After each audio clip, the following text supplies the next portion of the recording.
I was 5 months pregnant in September of 1987 when I broke my back and got that expensive helicopter ride to the hospital.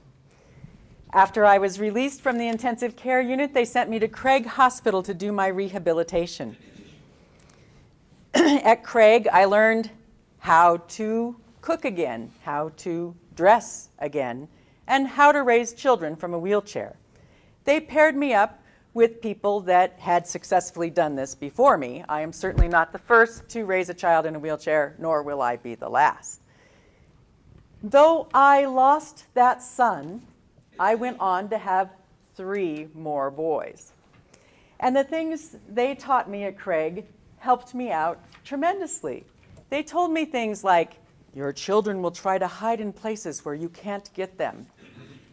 My first son never did that, but then came Seth. And Seth often liked to try to hide from me, so I took my handy little hook and caught his pants and drug him right to me. They also taught me how to dress my children in coveralls before they could walk so that I could scoop them up with one arm.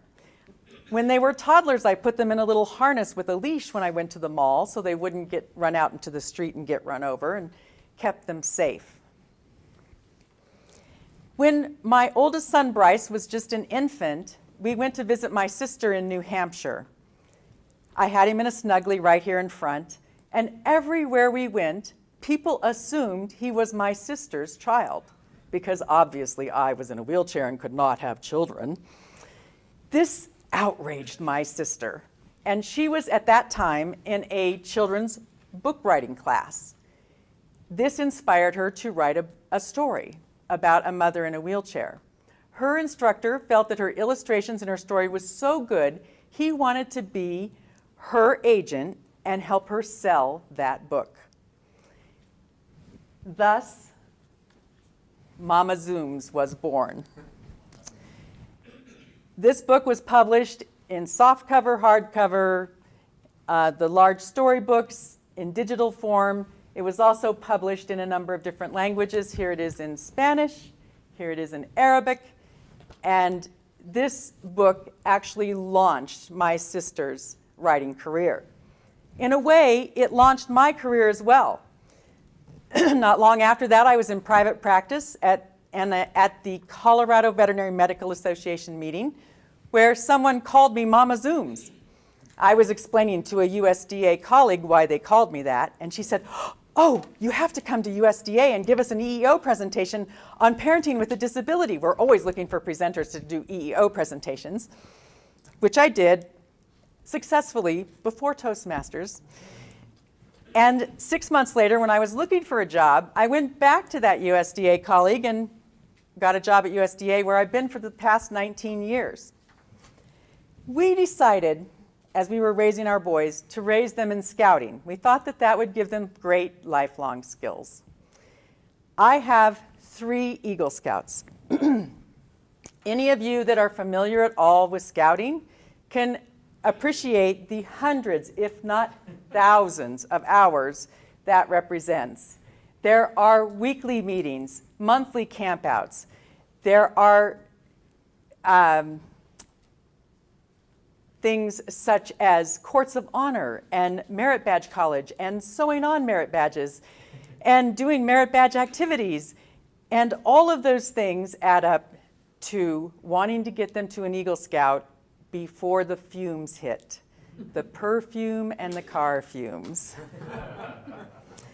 We were in the heat of all of this. The boys were quite young, ages 9, 11, and 16, when my husband was deployed to Afghanistan for a year with the military. I had done all these other activities, Space Derby, Pinewood Derby, you name it, I was there. I had not done campouts until then. My first campout was at Red Feather Lake in October. It's a little chilly there in October. I was thrilled to find they had platforms for tents for accessible campsites, so I could just slide right out of my chair into the tent. We had 4 sleeping bags, 3 with zippers, 1 that didn't. I put the boys in the zippered sleeping bags. They slept like lambs. I did not get a wink of sleep the entire night. It was quite the challenge. Now, I don't often get to show off my scouting bling, but I drug this out of the drawer for you all today. These are my mother's pins that represent every rank advancement from Cub Scouts to Boy Scouts, from Tiger Cub in kindergarten to Eagle Scout for all 3 of my boys. It was a long, long journey. As you all know, I travel a lot with the USDA and have for my entire career. When the boys were quite small, I took them with me. I paid for their plane ticket and a babysitter to fly with me wherever I went. And sometimes it was my mother, sometimes it was someone else. They went on several trips to New York and other places. Once they reached the age of 12, I told them that they could go with me on international travel.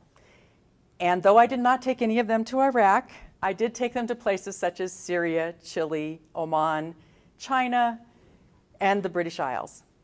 Occasionally, it was quite handy to have them along with me on these trips, like when I fell out of my chair in the plaza in Santiago and Bryce could help put me back in my chair, and when the dinner in Beijing was at the Summer Palace up 45 stairs, I counted every one, that Seth and Sean bounced me up to get to the platform where the dinner was.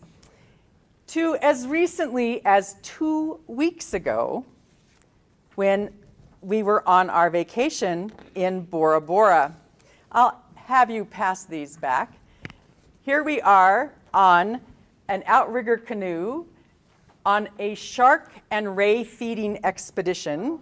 The boys bounced me into the boat and out of several boats actually on that trip, because that's how you get around in Bora Bora, is on a boat. Now, I like to think that I've been somewhat successful in raising these boys, although, knock on wood, you never know. They are now, my eldest son is in graduate school in Portland, Oregon. He will become a naturopathic doctor. My middle son is a junior at Colorado State University, where he is taking mechanical engineering. He would like to be able to blow things up and be paid well for it. My youngest son will be going to the University of Wyoming this fall. He is majoring in, he's the one with the towel on his shoulders. He is majoring in nursing and also will be in the Reserve Officer Training Corps. His goal is to be a flight nurse in the military or a Special Forces medic. They are on their way. Now, I don't want you all to feel like I forgot about you on my vacation. I was thinking about you as I took my quintessential Toastmaster photograph in front of my overwater bungalow in paradise. Thank you.